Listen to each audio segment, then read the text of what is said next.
What's up, guys? Today I'm going to talk about why I'm not going to upgrade to the A7 III.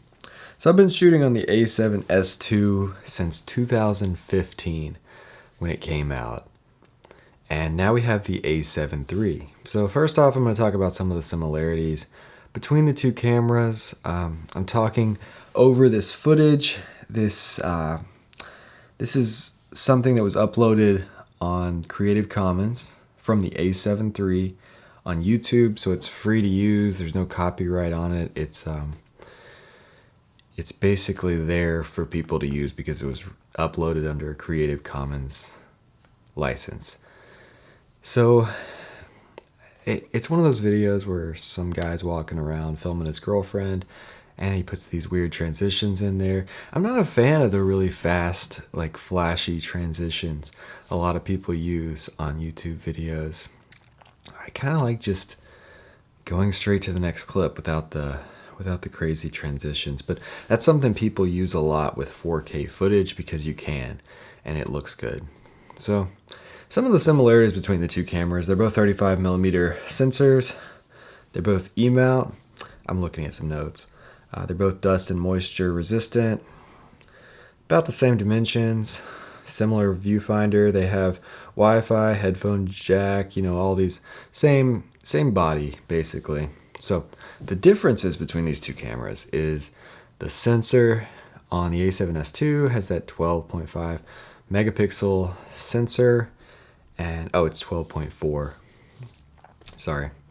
And that sounds really small for today's cameras, and it sounds bad, but I'm going to show you some of the pictures that I've taken with the A7S II, and the thing about these megapixels is there may be less megapixels, but they are bigger, and it's got the same size sensor.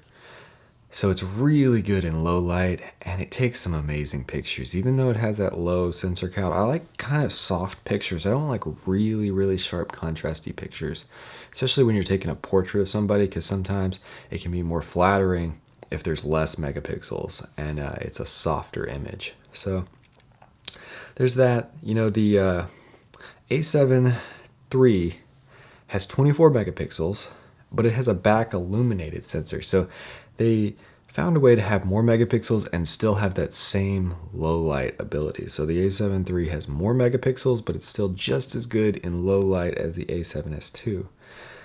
So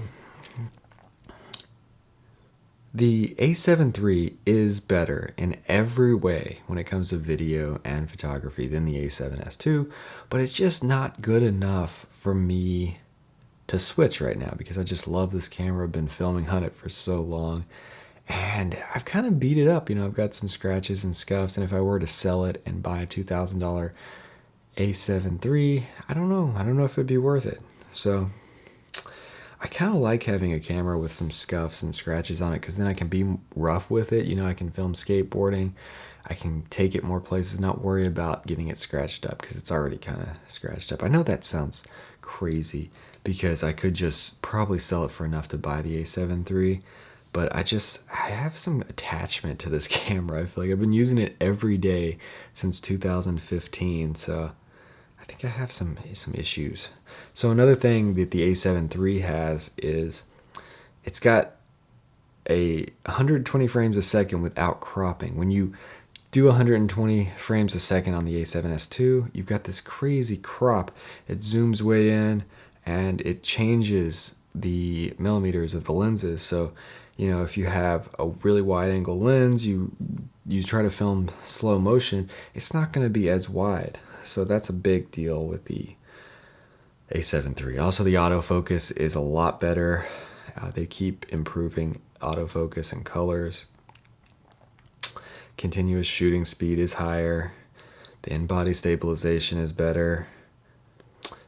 There's a touch screen and an autofocus joystick. It is better in every way. I'm just really, really set in my ways, I guess.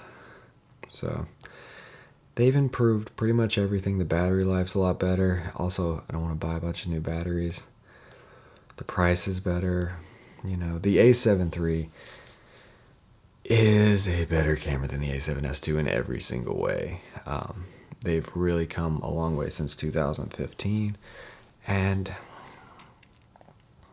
I'm just being stubborn.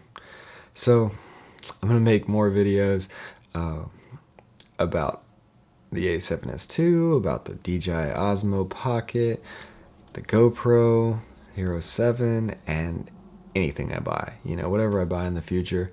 Maybe in the future, I will get a A7 III or an A7R3 or an A7S3.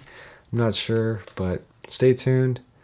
I'm going to make more videos about what I'm learning as I grow as a filmmaker. So if you like that kind of stuff, hit that subscribe button, and thanks for watching.